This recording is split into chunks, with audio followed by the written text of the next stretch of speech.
రేపు క్షీరాబ్ది ద్వాదశి. పూజా విధానం ఏంటి, వ్రత కథ ఏంటి, ఎలా చేయాలి అంతా నేను వీడియో చేసి పెట్టాను, ఒకసారి చూడండి.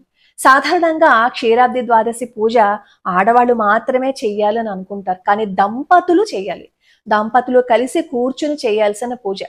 మగవాళ్ళు ఎప్పుడూ ఈ క్షీరాబ్ది ద్వాదశి పూజ చేయరు చాలా మంది, అంటే విషయం తెలిసిన వాడు తప్ప. కాబట్టి రేపు దంపతులు కలిసి పూజ చేయండి, చాలా మంచిది. అలాగే మరి షోడశోపచార పూజా విధానం ద్వారా మాకు రాదండి, ఏం చెయ్యాలి అంటారా?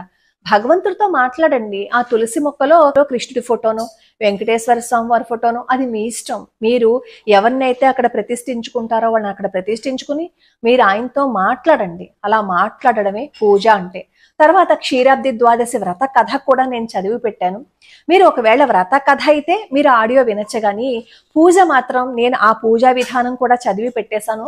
ఆ పూజా విధానం నేను చదివింది పెట్టుకుని దయచేసి పూజ చేయొద్దు. చాలా సులభంగా నేను చెప్పాను కాబట్టి ఒకసారి అది రాసుకున్నాము అని అనుకోండి, సులభంగా మనకి పూజ చేసుకోవటం వచ్చేస్తుంది. ఆ లింకులను కూడా నా పేరు కింద ఇస్తాను, ఒకసారి చూడండి.